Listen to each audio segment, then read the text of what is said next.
Hello, hello, everybody. Um, we keep playing these scrappy, hard-nosed teams, man. Southeastern Louisiana, I knew it was going to be a dogfight tonight, and they gave us everything we could handle. They had won 8 in a row, swept really good teams like Troy and Sam Houston State. Hey, they went out to Arizona and played Arizona really tough. I knew we had our hands full tonight, and we got off to a good start with the home run by Travinsky in the early, was that in the first inning? I think it was in the first inning. We got a big 2-out RBI hit from Mitchell Sanford, and then the 3-run homer. But they battled right back. I mean, they got a good ball club, and Will Helmers, was challenging them, and they got to him that one inning, and yet he still gave us 4 innings. I hooked him after 4 innings because I wanted to have him available for this weekend. And I think he ended up with right at 50 pitches, if I'm not mistaken, which will allow him to bounce back and give us something this weekend. And then, McHale struggled with his command. That was the big issue with him, hitting the first batter and then having a walk in there, and it led to the 3 runs. But we responded. Travinsky had another big swing and got us a couple more runs. I think he must have had 5 RBIs in the game. Would have been nice to get him a couple more at bats, but it was his first time catching, and he's been nursing a throwing arm issue, and I just didn't want to push it with him too much. So we got him out of the game. I was hoping, to have him catch 5 innings, and he ended up catching 4, but, he batted in the bottom of the 4th inning, so it was the right time to get him out of there. But they kept coming back, but then I thought our bullpen was terrific in the in the late innings there with Ty Floyd came in and got the leadoff hitter to finish off the 6th inning, and then gave us the 7th inning. He pitched around I think was that the inning that started off with the error with K. Doty, I think. Thank you, Bill.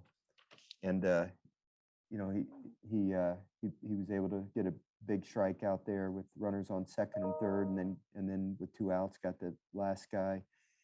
So I thought Floyd was really outstanding, and then Fontenot probably gave us the best inning of the year, and then Garrett Edwards was really outstanding also. So the last 3 and the 3rd innings were really, really good from our bullpen and allowed us to hold on because we stopped doing anything offensively the last portion of the ball game. And you like to think 10 runs is enough to win a game, but the way it's been going lately, you're never sure about that. So. Hey, I'm glad we got the win. Now it's time to get ready for the Southeastern Conference, which is what you come to LSU for. Coach, David, just what have you seen? Go ahead, Taylor. Who's first? Yeah, just what have you seen out of Hayden Travinsky that kind of proved to you that he was ready to start catching rather than just hitting? Yeah, well, I listened to the trainer and the doctors. He's been nursing an arm issue, and we had to, he's been on a throwing rehab program for a couple of months now, and they finally gave me the green light, I believe yesterday, that he would be able to catch. And we monitored how many throws he actually made today. He didn't even take pregame infield, outfield. And in between innings, I don't know if you noticed, but he was just lobbing the ball down to second base. So he saved any bullets that he had during the game. He made one nice throw and threw a guy out stealing. He made a little bit high throw on another one. He tried to throw from his knees, which was probably ill-advised, but it was a little bit high throw. But outside of that, I thought he caught very well. And Will Helmers is not all that difficult to catch because he's such a command pitcher. But I thought Hayden, for his first time catching, did a nice job. But obviously his bat was the big thing tonight, giving us 5 RBIs with the 3-run homer and the 2-run double off the center field wall. And then a follow-up, if I can. It looked like when you pulled him in the 5th inning from up here, it looked like he was, you two were talking, he was kind of like making his case to stay in the game. It looked like, what was that conversation like? No, I was kind of, critiquing his base running tonight. It left a little bit to be desired, quite frankly. I think when he was in high school, they used to put in a pinch runner for him all the time, and he doesn't have a lot of experience of running the bases, and it kind of showed tonight. It was not a clinic on base running, if you know what I'm saying. So we gotta work with him and get him a little bit better at that, because he's got a chance to be on the bases quite a bit. You know, the way he swings the bat. So we just got to figure out ways to get him his at bats. He's been a tremendous pinch hitter for us, but you know he's such a force that we got to figure out a way to get him more at bats. I think he can really impact the game in a big way. Coach, not just the true freshmen, but the sophomores and all that kind of stuff. Now it gets real. It's their first SEC games. It's your first SEC games that you've coached in 2 years now. Is Yeah. it just more of a they've got to just experience it, or can you tell them what it's going to be like? What's going to be the approach heading into Friday? Well, you have to treat it just like you treat every other game, David. You know, and that's why we try to put a lot of pressure on him in practice. We put pressure on him in these midweek games and the non-conference weekends. We try to treat them all the same, so that when you play in Mississippi State or Tennessee or Vanderbilt or whoever, you just, you know, it's baseball. You know, you can't try harder because all of a sudden it's in the SEC. Otherwise, you get tense and you don't do things naturally. And you know, now obviously the talent level is a little bit better. You know, the pitchers throw a little bit harder. You know, everything's a little bit, you know, at a higher level, but you know, you adjust. I mean, you all you can do is play the best you can against the people that you're playing against, and we haven't played against any, you know, Humpty Dumps. I mean, you know, those kids that we faced tonight were all throwing 90 miles an hour or so, and you know, some of them touch 92, 93 miles an hour. I mean, it's not like they're throwing underhanded. You know, we faced Texas San Antonio's pitchers and they threw good. Oral Roberts. You know, the midweek games that we've played for the most part, you know, have had good arms. I mean, there's been a couple teams that didn't, but for the most part, we have. And I think we're ready. I think we're ready for it, and as ready as Mississippi State is, I'm certain of that. So it'll be exciting. You know, I know the fans are chomping at the bit to see an SEC game as much as I'm chomping at the bit to coach in one, and the players are chomping at the bit to play in them. So it should be fun. Following up on that, the recent announcement of the box gets to be expanded to at least 50%. How much excitement does that just even put into it for the conference opener? Bigger crowd, more boisterous crowd. Yeah, I was just looking on the box score to see what the crowd was tonight, 3,900. So I don't know how many tickets they're going to sell for the weekend games. Bill, do you have any idea how many tickets they'll sell for the weekend? Do you know what the capacity? Around 5,000. So it'll be a little bit more than it was tonight, but it'd be nice if it was packed. You know, I'm sure it would have been if we would be allowed to. I know the temperatures are going to change a little bit this weekend too. The front's coming through tomorrow, and then the temperatures are going to drop, and we're going to get that wonderful north wind blowing in again. You know, it's going to hurt the old home run numbers again, I'm afraid. But you know, I don't think it'll scare away our fans. You know, they'll bundle up and they'll be there. But it'll be exciting. You know, again, David, you know, you can't hide the fact that it's a SEC games. I mean, no matter how much I play it down, it you know, that's why you come to LSU. You come here to play against the best teams in the country, not named LSU, and against the best players in the country that didn't come to LSU. So you challenge yourself against the best, and that's why you come to this university and play in this baseball program. But at the same time, you have to keep it in perspective. You know, it's baseball, and you got to do the things that you've been doing all year, and that's the way you have to do it. If you try to do it, try to be better than you've been, then you put too much pressure on yourself. It doesn't come natural.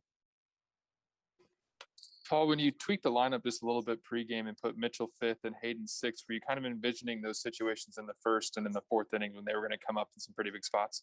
You know, I love Mitchell Sanford. You know, I mean, he didn't do anything to get himself out of the lineup when I inserted Brody Drost in there, and I told him that. You know, he started 3 games, and I thought he gave us great at bats, and you know, any lesser of a person would have got discouraged because some freshman kid got put in there and, you know, played several games in a row. And then, you know, Brody started struggling a little bit. You know, the book got out on him a little bit, and they started changing speeds on him. And I just thought it was time to put Mitchell back in there. And Mitchell actually hits left-handed pitchers very well. And they started a lefty today, and we'll be facing a lefty on Friday. And so I was looking ahead a little bit, to the Friday night against Mississippi State, and I thought Mitchell would be the best matchup against their Friday night starter. So I wanted to make sure that I got him some playing time in these last couple of games. And he goes up there and he's a gamer. He started that big rally the other day against UTSA with a base hit, whatever inning that was. I can't even remember when he started that rally, but he's a great kid. He competes so hard, and I thought that he would give us a good at bat, and that 2-out RBI hit really got us going. And then of course Travinsky, Travinsky has had good at bats all year as a pinch hitter. The only bad one he had really was when I put him in the other day when he had a chance to win the game with a runner on third base and less than 2 outs. And he took 2 strikes and then swung through a fastball. And I talked to him the next day about it, and I said, Hayden, every at bat you've had as a pinch hitter this year, you went up there ready to hit. And for some reason yesterday, you were very selective, and that's not you. You got to go up there ready to hit. Now, if I put you in today, I want you to be ready to hit right away. And that was the day when he hit the home run that tied the game. And, he's an intimidating force up there. I mean, he's a big guy and he takes a good swing. He's got a good swing. And when he hits the ball, he hits it harder than anybody. So, I didn't know if he was going to hit he's like, you can't hit a home run every day or every at bat, but certainly it was I had dreams and visions that he might, hit a 3-run homer, and sure enough, he did. Yeah, Paul, going to the SEC play, what's kind of hanging out there for you that you're kind of concerned about? And I guess in the last 2 weeks, what's kind of cleared up is kind of gave you some relief. Well, I was glad to see Cade Doty make that play in the 9th inning on the leadoff batter, to help Garrett Edwards. Their top of the order, Southeastern's top of the order is really good. Keller had a big night tonight. He had 3 hits, and then he hit that ball hard leading off the 9th inning. And Cade had made an error earlier in the game, and this one he fielded flawlessly and threw a strike over to first base. So I'd talked before the season my concerns about the left side of the infield, but I think Jordan Thompson has solidified shortstop for us. I'm not nearly as concerned about shortstop as I was before, and he's our shortstop, and I think he's doing a really terrific job. And I think Cade will do a good job at third base, but he just hasn't played third base in a while. So, he's still kind of getting used to the reactions and the instincts over there. So I wouldn't say I'm concerned about it, but the more reps that he gets, I think the better he'll get. Obviously, I wasn't too happy about the throw that Zach Arnold made there in the 9th inning. Fortunately, the call was overturned, but that's a simple throw that needs to be made. So, you're a little bit concerned about your defense and especially in the infield, and you want to make sure that you make the plays behind your pitchers. Our pitchers are going to need all the help they can get, especially, these young kids. They're not necessarily strikeout pitchers. Floyd may be the exception to that, but Garrett Edwards, he's a poised kid. I'm sure you followed his basketball career, Ron, and you can envision that kid standing at the free throw line having to make both ends of a one-on-one to go into overtime, and he just pounds that strike zone with great poise. But he's not overpowering, and he's going to make him hit the ball, and you got to make the plays for him. And he's gonna do what he can do, but you got to help him. So we got to play good defense in the infield. I think whether we play Sanford or Drost in center field, offensively it's good, but we don't have a lot of range defensively out there. Giovanni gives us the best range, but I'm a little bit concerned about offensively what he'll do, having been out for a month, and he hasn't faced a live pitcher, since he got hurt. So I guess those would be the concerns a little bit. Hey, Coach, I guess I'll end you off on a quick one. But obviously with Hayden, what he gives you guys at the plate, I mean, just what are the options in terms of revving him up on behind the plate and being able to catch more? Do you expect him to be able to go longer in outings pretty soon, or do you think he's going to be restricted? Yeah, I think it'll be interesting to see how he feels tomorrow, the day after. Corey Couture, our trainer, has really done a tremendous job with him through the rehab process. And, we really monitored how many throws he made today. As I mentioned to you, instead of taking pregame infield, outfield, he was in the training room doing exercises, and then he warmed up properly right before the game, and even in between innings, he just kind of lobbed the ball down to second. So he saved all his throws for in the game. And I'll see how he feels tomorrow. And, obviously I told you he's a tremendous player, and he's a tremendous force offensively, and he's a good catcher as well. And he did a good job tonight. So, it's something we'll look at and figure out what the best way is. But obviously I'm very motivated to get him into the lineup, get as many at bats as I can for him. I think he'll impact our team in a big way. Going back to Giovanni for a second, Paul, what led to him making his return tonight? Well, I just listened to the medical people, Jared. He was 80% on Sunday, so he wasn't cleared. And yesterday they brought him in and had him sprint, and he could sprint without any restrictions at all. So they gave him the green light, so he was available tonight. So I just wanted to get him out there and play a couple innings. I wasn't going to let him hit. Brody Drost was going to hit had the lineup turned over, and then I would have put Bianco into center field for him. Hopefully the weather will be okay tomorrow, and we can have some pitchers pitch against him and get him some live at bats.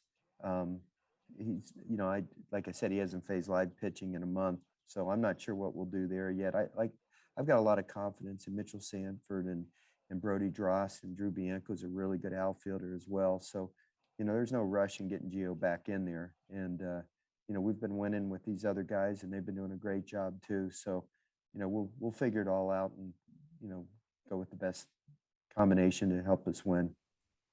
All right, that's all for Coach. Sorry. Sorry, guys. See y'all.